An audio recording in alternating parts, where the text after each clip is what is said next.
आप किसी से कम नहीं। हेलो फ्रेंड्स, कैसे हैं आप? आशा करती हूँ आप सभी अच्छे होंगे। आज मैं फिर उपस्थित हूँ अपने दूसरे टॉपिक आप किसी से कम नहीं कल्पना टॉक्स के माध्यम से आपसे बात करने के लिए फिर से रूबरू हो रही हूँ अपने इस यूट्यूब के चैनल के माध्यम से। मेरा विचार है कि हम किसी से कम नहीं। हम क्यों समझते हैं कि आप में से ज़्यादातर लोग समझते हैं कि हम और लोगों से कम हैं। तो मेरे कहने का मतलब है हम शब्द को हटाकर आप खुद सोचें कि आप किसी से कम नहीं। आप में भी उतनी क्षमता है जितनी और लोगों में।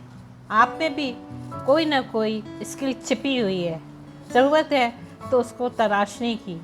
आप में से बहुत से लोग कोई ना कोई ऐसी अच्छी स्किल जानते होंगे, जैसे कोई अच्छा गाना गाता होगा, या कोई अच्छा डांस करता होगा, या अच्छी गार्डनिंग करता होगा, या अच्छी सिलाई करता होगा। हम में से बहुत मेरी उम्र की औरतें अच्छी बुनाई करती होंगी। उन्होंने बहुत से अच्छे यूट्यूब चैनल सभी बनाए हैं, मैं अक्सर देखती हूँ। तो ऐसा नहीं है कि हम किसी से कम हैं।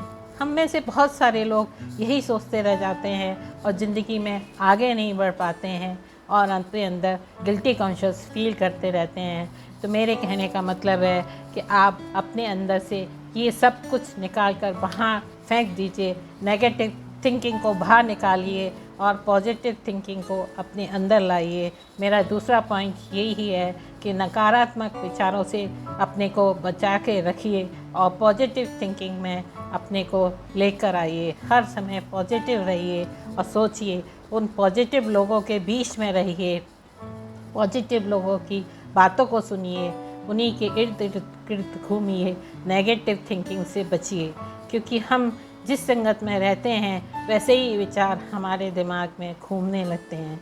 तो और ऐसा मैंने बार बार देखा है, बच्चों के साथ भी ऐसा होता है कि वो अक्सर ऐसे बच्चों के साथ अगर रहते हैं तो वैसा ही सोचने लगते हैं। तो अपने बच्चों को भी समझाइए कि वो ऐसे बच्चों के साथ छोड़ दें और पॉजिटिव थिंकिंग वाले बच्चों के साथ रहें, तो उनकी पढ़ाई पर भी अच्छा असर पड़ता है। सीखिए उस समुद्र की लहरों से जो बार बार उठती हैं और गिरती हैं, और बार बार गिरने के बावजूद भी वो उठना नहीं भूलती और किनारे तक पहुंचती हैं।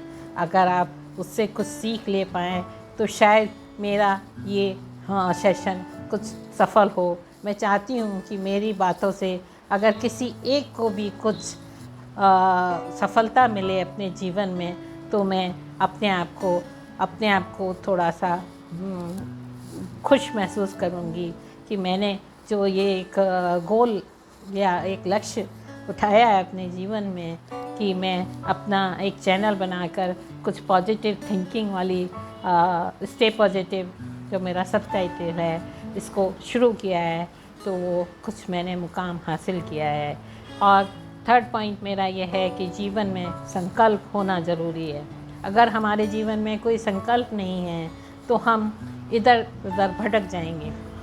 तो हमेशा अपने जीवन में एक संकल्प बना लीजिए।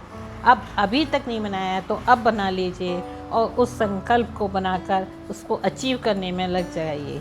देखिए, चाँद पर पहुंचना कोई आसान बात नहीं थी। नील आर्मस्ट्रॉन्ग जो चाँद पर पहुँचे तो कितनी बड़ी बात थी। उस समय कहा जाता था कि चाँद पर तो कोई नहीं पहुंच सकता, लेकिन उन्होंने ये कर दिखाया। सुधा चंद्रन जो सिर्फ एक अपने पैर से इतना सुंदर डांस करती थी, अगर वो अपने संकल्प को नहीं लेती कि मुझे ये डांस नहीं छोड़ना है, मुझे नृत्य करना नहीं छोड़ना है, तो वो हार के बैठ जाती हैं। लेकिन आज भी वो इतना सुंदर नृत्य करती हैं कि सबके मन को जीत लेती हैं। और आपने सुना होगा अरुणिमा सिन्हा के बारे में, जिनका एक एक्सीडेंट में टांग कट गई थी और उन्होंने भी मन में ठान लिया कि मैं एवरेस्ट पे जाऊंगी, और उन्होंने वो अपना संकल्प पूरा करके दिखाया।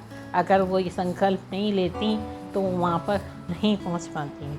इसीलिए मैं कहती हूँ कि जीवन में आगे बढ़ने के लिए कुछ संकल्प लेना ज़रूरी है। अगला पॉइंट मेरा है कि जीवन में कुछ कर दिखाने के लिए हमें सपने देखने चाहिए और वो सपने बड़े देखने चाहिए। ये नहीं कि अगर आज मेरे पास स्कूटर है तो मैं स्कूटर में ही संतुष्ट होकर बैठ जाऊँ।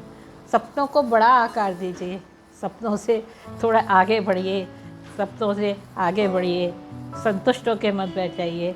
ये भी नहीं है कि इतनी तेज़ी से हम वो करें, पीछे भागें, इतने ज़्यादा ओवर कॉन्फिडेंट हो जाएं कि बस उस रेस में कि सब तहस नहस कर दें। इतना भी नहीं करना चाहिए, लेकिन हाँ, प्रयासरत ज़रूर रहना चाहिए कि आपको अगर मोटरसाइकिल मिल गई तो आप उसी पर अटके पड़े हैं कि बस ठीक है, तब तो जीवन वहीं ठहर जाएगा। लेकिन अगर आपको मोटरसाइकिल मिल गई तो आपको गाड़ी पाने की चाहत हमेशा रखनी चाहिए। अगर छोटी गाड़ी मांगी तो मर्सिडीज़ की चाहत रखिए और फिर ऑडी की रखिए, या जो भी है उससे आगे बढ़ते जाइए, तो आपको जीवन में आगे बढ़ने से कोई नहीं रोक पाएगा। आपको हिम्मत हारने की कोई ज़रूरत नहीं है। इसीलिए मैं कहना चाहती हूँ कि आप भी किसी से कम नहीं हैं। कुछ लोग कहते हैं कहना तो बहुत आसान है और करना बहुत मुश्किल, लेकिन मेरा मानना ये है कि आप कदम ही नहीं बढ़ाएंगे तो फिर करना कैसा होगा। अरे ट्राई तो हमें ही करना पड़ेगा ना। लोगों का काम है कहना, कुछ तो लोग कहेंगे, लोगों का काम है कहना। उससे मत डरिए, उससे मत डरिए और अपने काम में लग जाइए। अब आपके सामने आपको भगवान ने जो 2 आँखें दी हैं, 2 हाथ दिए हैं, 2 पैर दिए हैं, बहुत से लोगों के पास वो भी नहीं हैं। और जो 2 आँखें हैं मैंने ऐसे भी बच्चों को देखा है जिनके पास मेरे हस्बैंड के पास एक बच्चा आता है, वो उसके पास आँखें नहीं हैं, लेकिन उसने अपनी मेहनत से इतने मेरे हस्बैंड ने से गाइडलाइंस ले लेके उसने कई जगह ट्राई किया और बैंक में नौकरी प्राप्त कर ली। उसके घर की दशा बहुत अच्छी नहीं थी, फिर भी उसने ट्राई करना नहीं छोड़ा और बैंक में नौकरी प्राप्त कर ली। इससे मेरे को बहुत खुशी हुई। तो मेरे कहने का मतलब है कि अपने आप को छोटा नहीं समझना चाहिए। और उसके ने अगर ये सोच लिया होता कि मेरे पास आँखें नहीं हैं, मैं क्या करूँगा, तो वो आज नौकरी प्राप्त नहीं कर पाता। इसी प्रकार सूरदास जी को देख लीजिए। सूरदास जी के पास भी आँखें नहीं थी, लेकिन उन्होंने कान्हा जी के बारे में कितना सुंदर चित्रण किया है, जैसे लगता है कि वो आप सामने ही खड़े हों। मथुरा आगरा हाईवे रोड पर एक मंदिर है जहाँ कहा जाता है सूरदास जी ने बैठकर बहुत छंद लिखे हैं।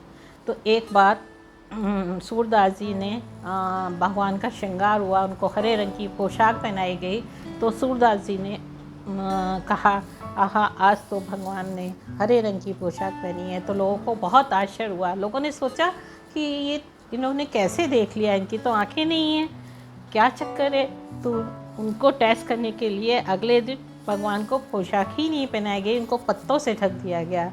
तो सूरदास जी ने कहा, आज तो भगवान के पास पोशाक ही नहीं बची, उनको पत्तों से ढक दिया। तो वाकई लोगों को बहुत आश्चर्य हुआ। उन्होंने कहा, आपने प्रभु कैसे देख लिया? बोले, मैंने प्रभु को मन की आँखों से देखा।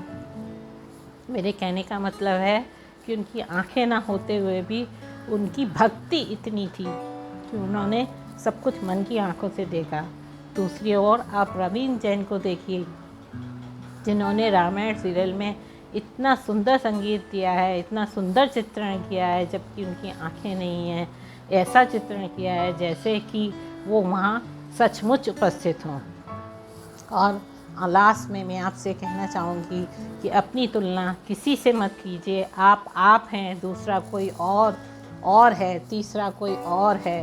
आपको भगवान ने जो दिया है वो किसी दूसरे को नहीं दिया, दूसरे को दिया है वो किसी तीसरे को नहीं दिया। हम सब भगवान के बच्चे हैं और भगवान सबको एक सा देता है, किसी में कोई भेदभाव नहीं देता।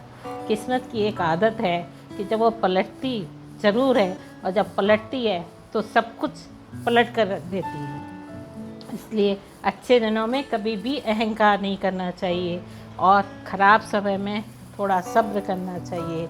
जीवन एक प्रतिध्वनि है, इसमें सब कुछ लौट कर आता है, अच्छा बुरा, सच्चा झूठा, धोखा। अतः दुनिया को सबसे अच्छा देने का प्रयास करें। जो कुछ आपके पास अच्छा है वही दें, निश्चित ही वो आपके पास अच्छा ही लौट के आएगा। इन्हीं विचारों के साथ मैं अपने इस सेशन को विराम देती हूँ। आशा करती हूँ कि आपको मेरे विचार पसंद आए हों। अगर पसंद आए हों तो लाइक और सब्सक्राइब ज़रूर कर दीजिए। Thank you very much.